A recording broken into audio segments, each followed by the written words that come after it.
Hey guys, welcome to another video. If you like the content today, please subscribe, like, comment, and yeah, we'll get back to any comments that are sent. So yeah, today's video, I just want to talk about yesterday, Newcastle United at Celtic in Glasgow yesterday. Friendly match, 10,000 Geordies into Parkhead, and yeah, that was about as good as it got. 4-0 loss, 4-0 defeat for Newcastle. Yeah, not very good, to be perfectly honest. But first friendly of the pre-season, and Celtic are already a couple of weeks into their preparation, so got to be taken into consideration. But just not the races at all yesterday. A few bright sparks, but mistakes, and yeah, just wasn't great. But you know, obviously a few people missing. Joe Linton not available, Isak not available, Hall and Livramento both not there, and you know, it's a good run out. You know, that's all I can say. People got minutes under their belt. Almost two completely different teams for each half. So yeah, not ideal. You don't want to lose, but if we're going to lose any game, then maybe the first friendly pre-season is a good one to lose, if any is good to lose. But disappointing, always disappointing to lose, and yeah, Celtic will their fans will be happy with that one. Putting one over an English side, so yeah, it's disappointing, and I guess it shows that obviously early pre-season, so it's lots of time to go till the Premier League kicks off, and only one transfer in. So hopefully, by the time the Premier League comes around, we have a few more players in. We definitely need a few more players, that's for sure. Yeah, it's disappointing still. You know, as I said, it's only a friendly, but the disappointment's still there. What I'd like to see as soon as possible, you know, we need these transfers to come in. I know it's not as easy as when we're playing Football Manager or whatever, but still, you know, other teams are getting players in quickly and efficiently, and we're really stuttering at the minute, and it's not ideal. The director of football leaving hasn't helped, obviously, but you know, there should be some kind of plan in place for these things. Things like that happen at clubs, and there's got to be some kind of contingency on what happens if this person leaves. What do we do? And it's just not been good enough, if I'm honest. Been a bit disappointed with it, and I'd like to see. We've been linked with some great players. Some of them have been swooped off us, and others we've been linked with them. But have we really been after them, or is it paper talk, or is it agent talk? We don't know.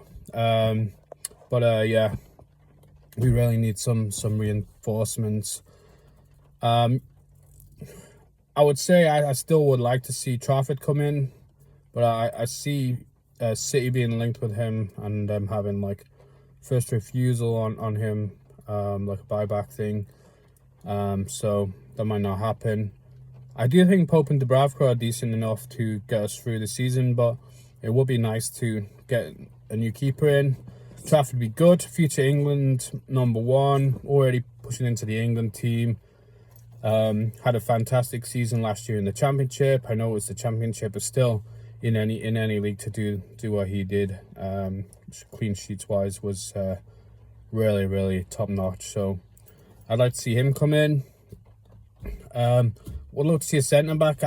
You know, Diamande. I like Diamande. I really do, from Sporting. Scalvini from Atlanta. I'd be happy with Gahey from Palace, absolutely. So, you know, just nice to get a body in. I was thinking we should look for a reserve left back, but one of the better places there was actually Matt Target. I thought Matt Target played quite well, and maybe there's something, you know, maybe he can push Lewis Hall. You know, obviously Lewis Hall's the better left back, but maybe Matt Target can push Lewis Hall, and you know, we have someone solid in there if he can keep himself fit. And obviously Livramento and Trippier can play there, and Byrne can play there if needed. Even Botman can play there, and young Alex Murphy as well. So there's plenty who can play there if required anyway. So I don't think that's a massive issue. I'd definitely say centre midfield, because behind the three that we've got, I don't think we really have anyone good enough. Miley, I do think he will be good enough, but obviously he needs more game time, and I don't know. I'm hoping that he'll push on this year. Willock, I think it's time to go. I don't think he's good enough anymore. I just don't think he's got it in him anymore.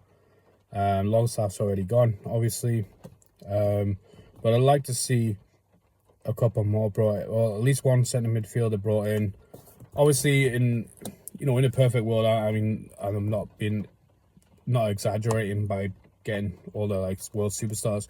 I'd love to see Elliot Anderson come back. I was gutted when we got rid of him, because I think he's the best young talent that we've had in a long time, and for him to go has been a complete wrench. In a perfect world, I'd love to see him in black and white again. And what a four at least that would be, and push Miley, get Miley back to how he was playing in that first season, and yeah, we have a good side. I know a lot of people haven't liked this, but also, what about Decore out of free? You can play anywhere in the midfield, and Premier League proven. He's reasonable. Still got a fair bit to offer, I'd say, but I know a lot of people aren't keen on that, but I would say it's worth a punt. And then definitely need a striker of some sort. We've been linked to Sesko recently, and we've been linked to, I'm just trying to remember who the other person was now, and I'm not talking about Calvert-Lewin, because we seem to be linked with him all the time. I mean, he is a free, but I don't know. I think we need someone else. Oh, Wissa, that's it. Wissa from Brentford. Slipped my mind. I'd like to see Wissa. I like Wissa. I think he offers a lot. He can play in a few positions. He banged in the goals last year. Yeah, and I think he's not wanting to stay at Brentford, especially now when Brembo's gone to Manchester United. So yeah, I really like to see that. But yeah, we definitely need reinforcements. Who do you guys think that we should bring in realistically? What do you think we need? What would you like to see? There's also the homegrown rule thing, and we've got about 1 million goalkeepers, but I would have liked to have seen Fraser Forster or Tim Krul brought back as a third choice keeper. And if we bring Ando back as well, I mean, that's 2 homegrown already. So that would be cool, but well. Anyway, that's enough for me. If you like what you see, please like the video, please subscribe, feel free to comment. Look forward to hearing from you, and I'll be back with another video later in the week. I'm going to be trying to do a lot more videos because they've been quite sporadic, but yeah, I want to make it more of a regular thing, maybe every other day, or even daily sometimes. But yeah, anyway, enjoy the rest of your Sunday. Unfortunately, I've got a shift at work, so I'm about to go in there now. So yeah, take care, and I'll see you again soon. Cheers, guys.